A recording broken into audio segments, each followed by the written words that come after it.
Okay, so thank you for coming to the Apologetics course.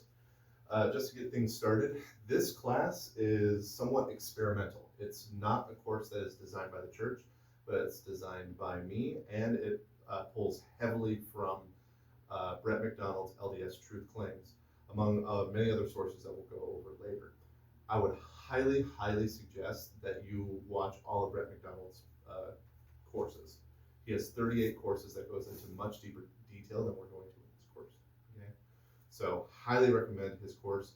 He also has slides that he provided that are open access. Anyone can have access to them. And the slides that I've created are based a lot off of his and almost pulled directly from his, especially in the first, at least in this first class tonight, and in the second unit that we're going to have after the new year. So Brett McDonald's LDS Truth Claims. So to get started, you're going to watch a little video, just a short little 1-minute video.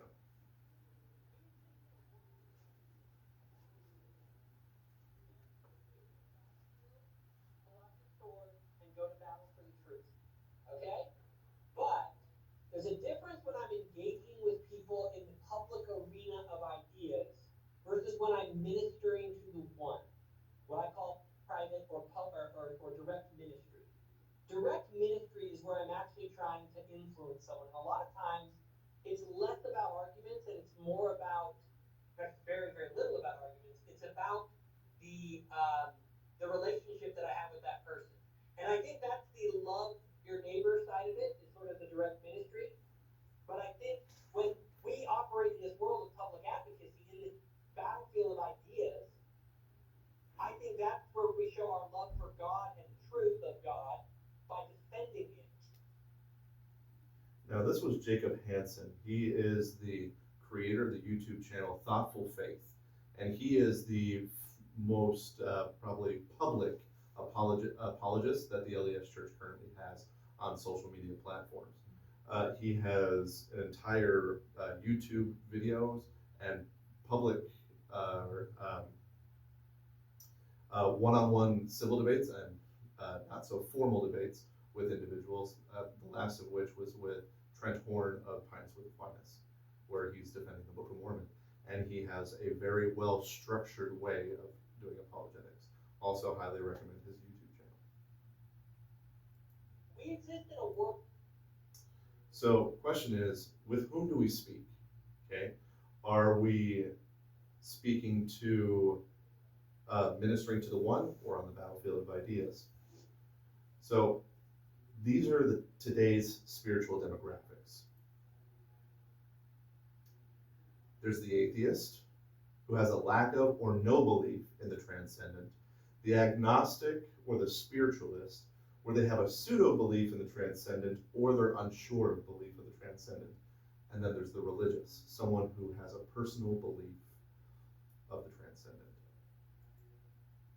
The battlefield of ideas. These three types of demographics will be engaged in similar manner, regardless of if it's the atheist, the agnostic, or the religious. For simplicity, we're going to select one of the archetypes of all three and address those issues found within. That archetype is the critic. A critic communicates from one of several different perspectives. Normally, not always, those perspectives are one of the following, if not a combination of intellectual superiority, spiritual blindness, spiritual superiority, or an altruistic or wanting to do something good, concern for another, and genuine pursuit of truth. That is the most common you're going to see of someone who is a critic. Think of like a food critic. A food critic doesn't go to a restaurant to destroy the restaurant's reputation.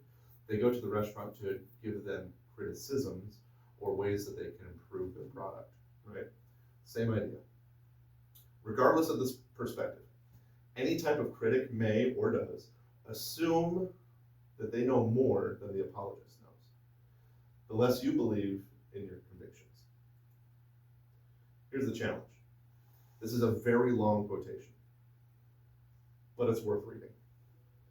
This is by Karl Mosser and Paul Owen of the Evangelical Theological Society Far West Annual Meeting in 1997.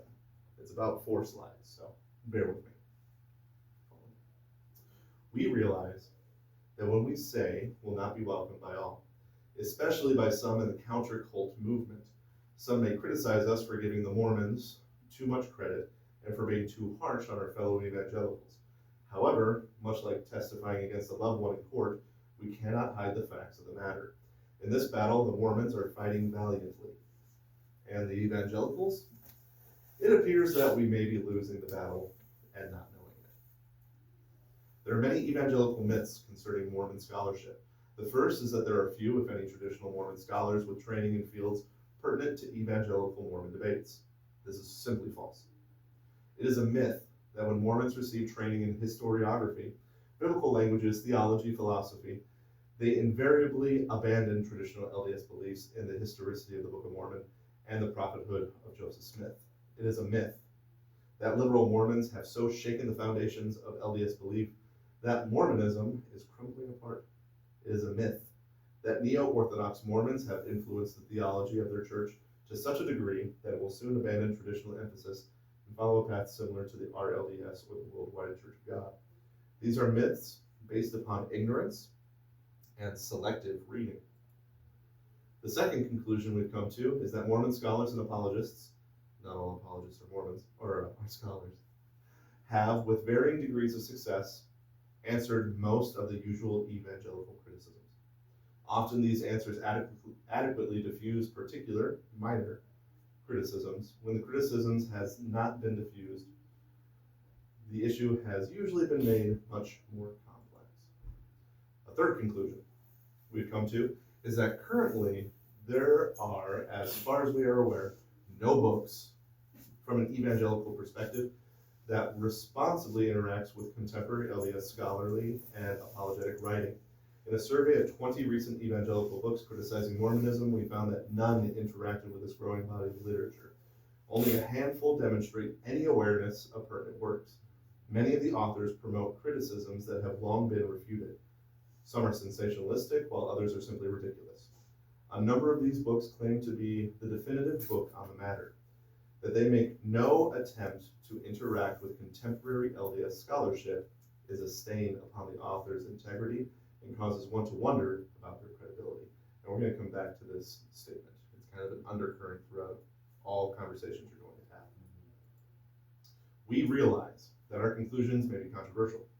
However, having read an immense amount of the scholarly literature published in both LDS and non-LDS venues by Latter-day Saints intellectuals, having a great deal of apologetic material produced by the Foundation of Ancient Research in Mormon Studies, and having read or examined most evangelical works on Mormonism, we feel that we are justified in our conclusions.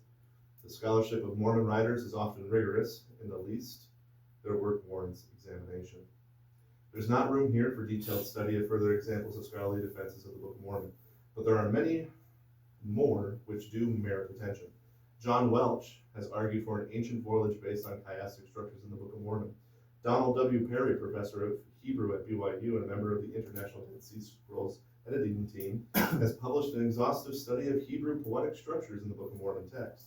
Roger R. Keller, a former Presbyterian minister armed with a PhD in biblical studies from Duke University, has written a monograph arguing on the basis of distinctive word usages that the Book of Mormon cannot be the product of a single 19th century author, but rather is the product of several ancient writers. For note, that current number is up to 14 distinct writers as of last year. John Sebnes, senior project manager for Farms, has written technical studies on Hebraisms and Isaiah variants in the Book of Mormon. Several studies involving form critical analysis also require some attention.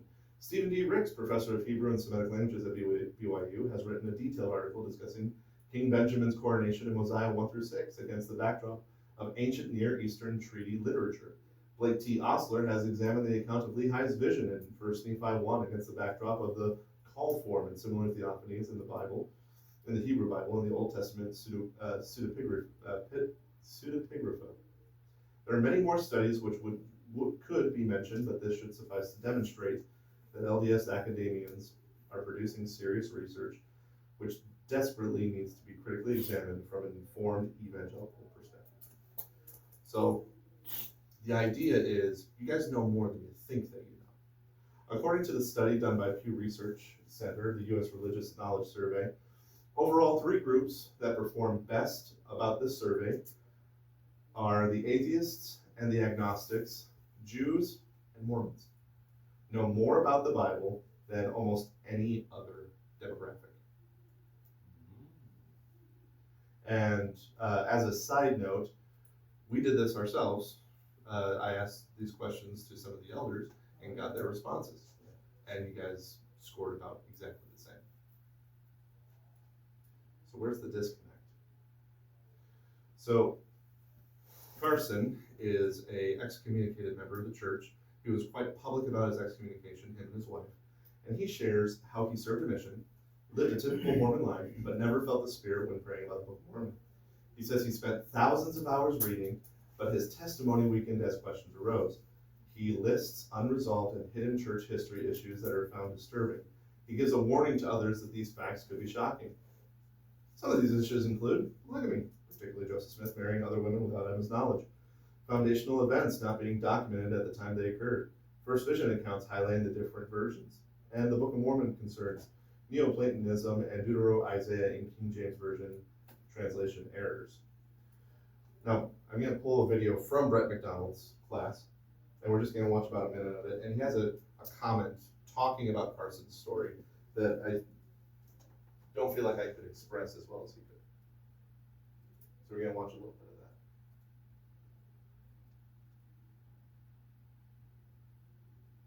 that. I share something over there. We have people of our faith that make almost the same mistake. So we're going to just listen to a bit of, this is them being interviewed about their excommunication process. And then we'll look at just briefly some of his unanswered issues with the church. And what is fascinating is that his unanswered issues kind of are a mapping of the things that have been refuted for decades, if not longer. So I see this almost disconnect where some of the top critics of our faith understand our scholarship and our, the apologetics that we produce better than our own members. And therefore kind of, and that's odd to me, right? It's a weird situation to be in. So I'm gonna, let's see. And they go on to watch Carson and his wife recounting of the excommunication. And just for a point of note, when they go on to talk about their excommunication, there's this consistent narrative that's played over by members or former members that they say, I was excommunicated because I told the truth. If you watch Carson's video, he says the same exact thing. I was excommunicated because I told the truth. And then he goes on to explain what was the truth that he was sharing, which was things of the sort of, the Book of Mormon is not a true historical document, Jesus is not the Son of God, and the atonement is just a way to control the masses. Personal opinions, but it's not just saying the truth. So here's the rub. He quickly notes the sources are from church publications and journals. Ironic, given the church was supposedly hiding the material in the history, while simultaneously publishing it. Carson also references a letter to a CES instructor, which also raises long-standing questions in the guise of an honest searcher. Scholars and apologists have addressed these issues, but it remains unclear if those seeking answers can find satisfaction in the available resources unless we help them by defending our own faith. Carson is an example of the honest critic. He's a genuine member who had unaddressed, nuanced opinions of the doctrine of Jesus Christ, had questions that for a myriad of reasons, he either could not find the answers, did not know where to find them, or more likely, he didn't have the time to study them. Therefore, he adopted and evangelized views that were contrary to the gospel, and he led other people astray. On the other hand, the CES letter is not the critic, but rather the cynic, the subtle cynic. The CES letter is formulated in the same manner as Carson's story, an honest search, I want answers. In the years since the CES letter's publication, it's been found not to be a genuine search for answers whatsoever, but rather it was a crowdsourced document to lure LDS members into losing their faith, not only in the church institution, but also on local leadership, long-loved teachers, friends, and family members. This entire deep dive into the source material for the CES letter can be found at wardradio.com and Ward Radio YouTube channel, and they have a 2-hour presentation about where the CES letter came from.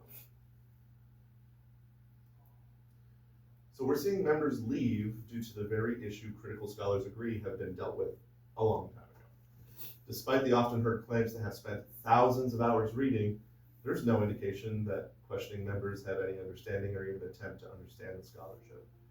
Several possibilities for this. They're overwhelmed. The time required is untenable, which is actually the #1 way that the CES letter destroys people's faiths. It's a manipulation tactic called big listing, where they just list so many things that it takes too much time to address every single one. And if you can't address one of them, then maybe all the other ones are true as well. So it's a manipulation tactic. They don't know where to start. One tactic of critics, like I mentioned, was the big list. Media influence, the content wars, the dissenter versus the disciple, and the LDS church and members of the church are late to the game. And then there's the ethos and the ego. Many people feel alone, ethos, and they want to be heard, accepted, and encouraged in their critiques. They don't want to be wrong. That's their ego. So what are the goals? For this class, it's to learn how to engage heuristically, which means to have a process for which to fall back on. You don't have to know everything, you just need to know the process by which to engage with people. So learn how to engage heuristically in apologetics and other formal and informal debates of every sort. This isn't just a religious implementation. Provide the methods and sources for further study, wisdom, insight, and faith, and recognize and expose the implicit and explicit accusations and critiques of the cosmology of the Church of Jesus Christ of Latter-day Saints, and show compassion for members or investigators struggling to trust LDS truth claims. The outline for this course. First, I want to go over what apologetics is. This course will lay out methods for respectfully defending the Church of Jesus Christ of Latter-day Saints. Apologetics, derived from apologia, means a reasoned defense of one's beliefs. When that defense turns into demonstrating superior scriptural acumen over your opponent, or Bible bashing, you have left the realm of apologetics and you will become a bully. Rather, in this class, we'll focus on how to engage in civil debate and discourse, addressing commonly critiqued points of our doctrine with logic, study, and testimony. This course is not designed for aggressive debate, establishing scriptural dominance, resolving faith crises, or exploring deep doctrine. Instead, it's a roadmap for members desiring an uplifting way to engage with critics of every sort.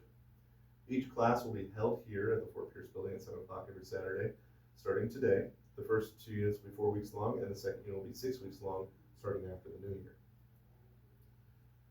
So the 4 weeks, unit 1 is going to be covering introductory materials and methods. Unit 2 will be 6 weeks, study materials and scholarship. Here's the sources that I'm going to be using, and there are so many more. Several of these, you'll notice, are YouTube channels. They have hundreds of hours of material just to cover. And all that material also has sister channels that also have hundreds of hours of material to cover. So you have a lot of stuff that if you don't have time to read, you can just listen or watch. So Brett McDonald's LDS Truth Claims, highly recommend, like I said at the beginning, to watch. The manual we're going to be using for this course is Austin Fife's Light and Truth Letter, which is a direct response to the CES letter. He had a faith crisis, and he essentially left the church, and he didn't know what to do, and he told his wife, and she said, I will go anywhere you want to take the family, as long as it's somewhere that has more light and truth. And that struck him to the very core, and he realized that he had to not only provide for himself spiritually, but also for his family. He spent the next 10 years studying, going into anti-Mormon, ex-Mormon, progressive LDS literature, all the like, and then came out of it kind of enlightened. of what he found. And from all that information, he wrote the Light and Truth letter. It's self-published on Amazon. He doesn't make any money off of it. And from my knowledge, I might be one of the people who has bought the most copies of the Light and Truth letter. It is 100% free online. You do not need a physical copy if you don't want one, but I do have several here if anyone wants one.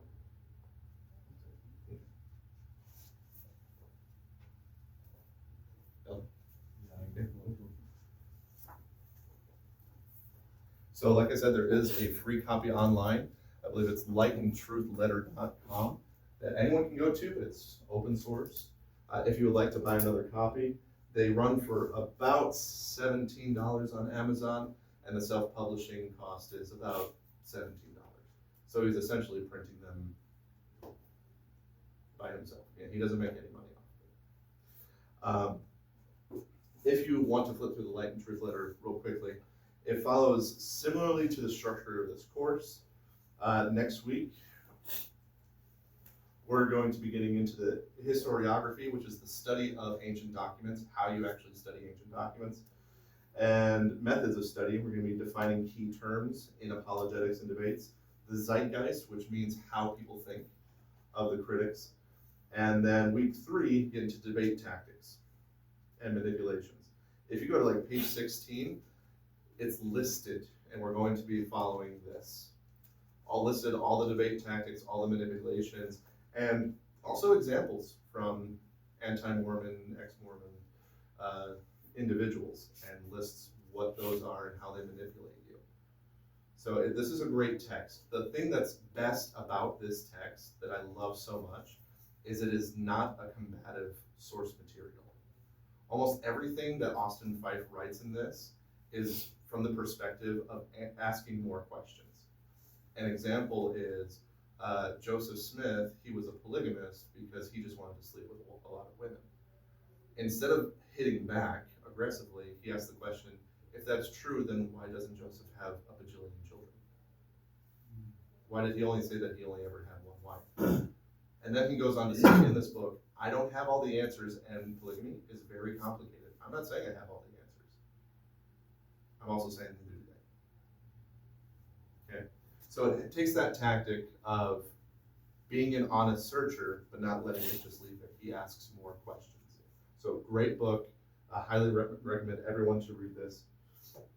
And we'll be using it as the manual for this course. Then week 4, we're going to be setting the terms. We're actually going to be doing apologetics role-playing and reviewing of Unit 1 and a slight introduction to Unit 2. Then for Unit 2, we're going to be talking about studies and testimony and what that means. Have introduction material. We're going to be going over the historicity of the Book of Mormon, the witnesses, archaeology of the Book of Mormon, exploring the text and the translation process about Joseph Smith. Week 2 is common criticisms, accusations, definitions, and the development of criticisms, where they came from. Week 3, we're going to be talking about witness and character assassination, meaning in a court of law, how you discredit someone and how that's a manipulation tactic that other people use, so you can keep an eye out for it. A quick summary, it's the BIC framework, which is bias, inconsistency, and credibility. Bringing one of those 3 or all 3 into question reduces the person's as a character witness, right? So it discredits them, essentially. Then we'll be talking about the witnesses, the official and the unofficial witnesses, which is about 22 people total.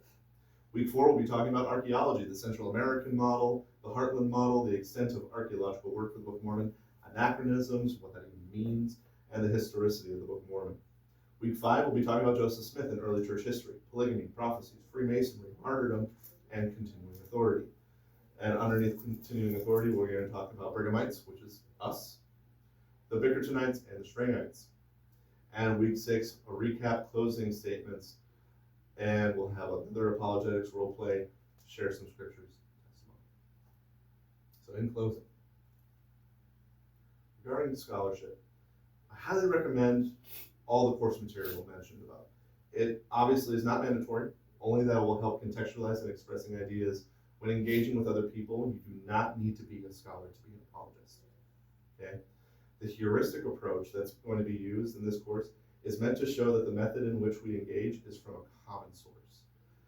Brett McDonald also talks about this, that the type of apologetics that you're going to be taught It's called disarming apologetics. You don't have to be a scholar. We're going to reduce it back down to just a couple simple ways of addressing an issue, recognizing it, stating it, and then disarming your opponent. So you're not attacking them. You're just disarming the contention of the situation and then bearing your testimony. So it's a very, very useful tactic for everything. Because you're just going to take how someone else might have been manipulated, pointing it out to them, and then moving forward. I wanted to share the scripture from Helaman, chapter 5, where Helaman kind of sounds like he's talking about telling his sons to be an apologist, to defend your faith. And now, my sons, remember that as upon the rock of our Redeemer, who is Christ the Son of God, that we must build our foundation. And when the devil shall send his mighty winds, yea, his shafts in the whirlwind, and when all his hail and his mighty storm shall beat upon you, it shall have no power over you to drag you down to the gulf of misery and endless woe, because of the rock upon which you are built, which is a sure foundation, a foundation whereon if men build, they cannot fail. This screenshot is taken from Scripture Notes, also highly recommend as a supplement to your Scripture study. The common source of which I mentioned is Jesus Christ. This quotation is from the book Witnessing Miracles, which I have a copy here, by Joshua Gailey. He is not a member of our church. He is a member of one of the branches of the church, I believe the Bickertonites. And it's historical evidence for the resurrection in the Book of Mormon. Great book. And he has a quote in here that I absolutely love. Everything hinges on the same miracle. The Book of Mormon miracle is dependent upon the miracle of the resurrection of Jesus Christ. I'm going to insert in there, not Joseph Smith. Joseph Smith's important, don't get me wrong. But it hinges on the miracle of Jesus Christ, his resurrection. Jesus Christ must be alive and ascended into heaven because he appears alive and ascends into heaven in 3 Nephi. The text internally records and requires the miracle to be true. If Jesus Christ did not rise from the dead, the Book of Mormon witness of the resurrection is false, along with every other miracle found inside its pages. On the other hand, the same is not true of the resurrection. The resurrection of Jesus Christ can be historically true, regardless of the veracity inside the Book of Mormon. The Book of Mormon does not have to be true for the resurrection to be true. Jesus Christ could rise from the dead, and Joseph Smith could be a complete fraud. The two statements are mutually exclusive of each other. If Jesus Christ is dead, the Book of Mormon is false. Also, if Jesus Christ did rise from the dead, the Book of Mormon is not necessarily true. However, if the Book of Mormon is a modern miracle inspired from heaven, then Jesus Christ is definitely alive and ascended into heaven. The miracle of the Book of Mormon depends solely on Jesus Christ and his resurrection. So when it gets to apologetics, I found this quote by Jordan B. Peterson. If you don't know who he is a clinical psychologist, and he's written several books. Most recently, it's called We Who Wrestle with God. And in his book, 12 Rules for Life, which is kind of an undercurrent in apologetics, pursue what is meaningful, not what is expedient. In apologetics, you're trying to get to what means, has something of worth, means. Something that means a lot to you, right? Not what's expedient. Tell the truth, or at least don't lie. Assume the person you're listening to might know something you don't. Like I said at the beginning, criticisms inherently mean they're trying to improve. Almost always, that's where the person's coming from. They're trying to be kind. They want to make something better. But that also goes both ways. Number 10, and this is extremely important, be precise in your speech. You'll see in the Light and Truth letter, one of the logical fallacies and manipulation tactics is overgeneralization or hasty generalization. Be precise in your speech. Now, this quote by Jordan really speaks to the heart of what apologetics is. Just in the first line. Each man is called upon to say his piece, lest the world suffer in the absence of that singular and unique truth. That every man who fails to offer his best and who hides his light and his talent leaves a hole in the world that offering his best could have filled, a failure that is on him.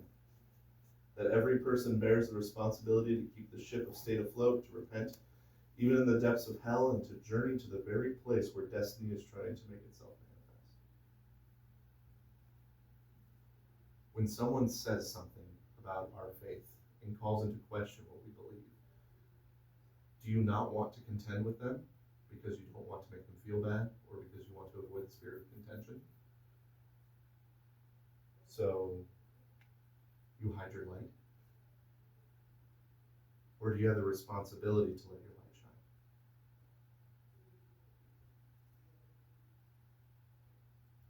Any questions? Or comments?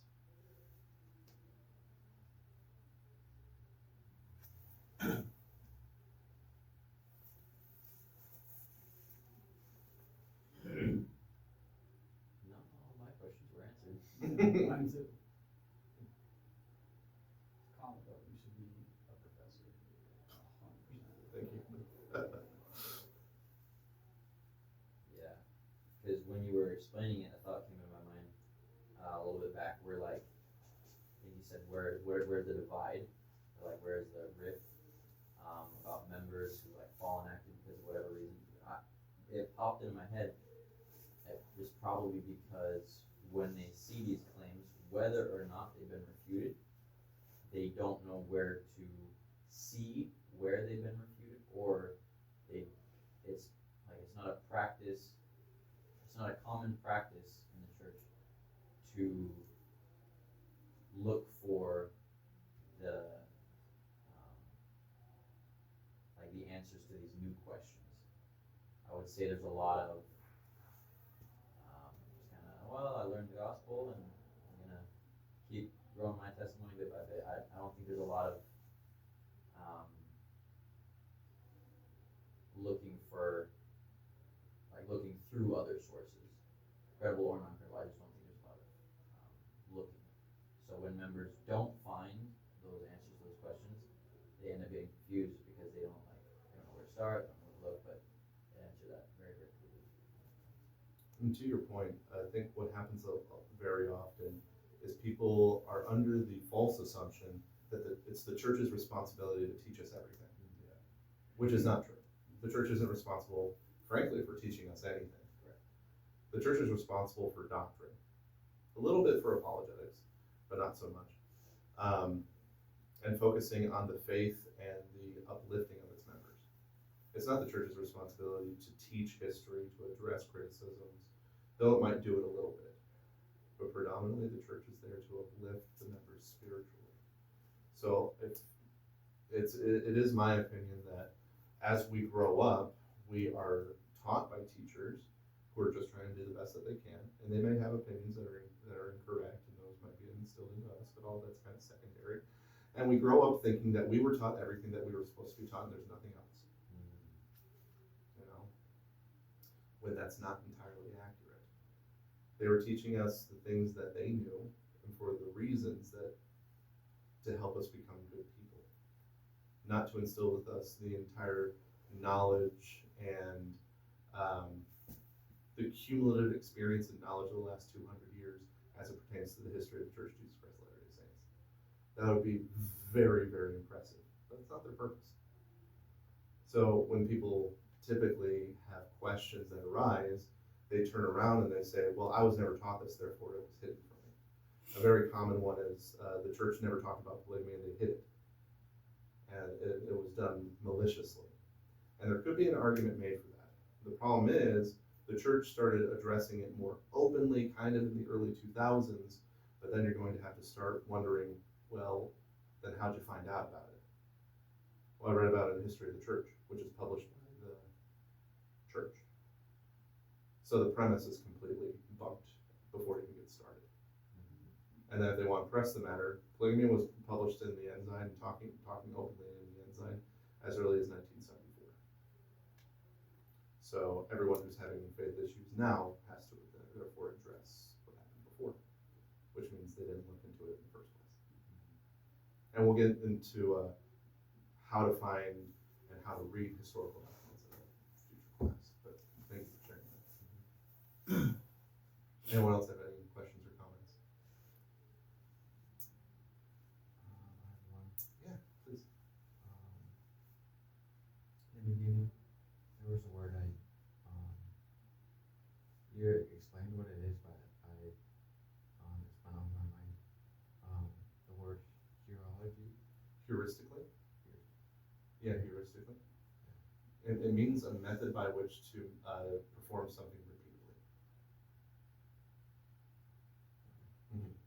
So if I were to draw an example from my past, if I taught you how to prune a tree heuristically, that means I'm telling you climb up the tree, choose a section, and you're going to remove all the crossing, rubbing, and parallel growing branches. Doesn't matter what tree you climb into, you can use that approach and prune a tree throughout, and then just move counterclockwise. So you don't need to know what the species is, you don't need to know how thick the cambium layer is, you don't need to know how old the tree is, all of that is secondary. Is it important information? Absolutely. And it'll just make the pruning process more efficient. But is it necessary? Not entirely. You can just use that heuristic approach to move forward until you get the further knowledge that you need. Anything else? Okay, thank you so much. These classes are aimed to be anywhere between 30 minutes to an hour long. I'm aiming for about 45 minutes. And if they go over, that's totally fine. So I know it's just you guys here for right now, but I hope that you can make it to as many of the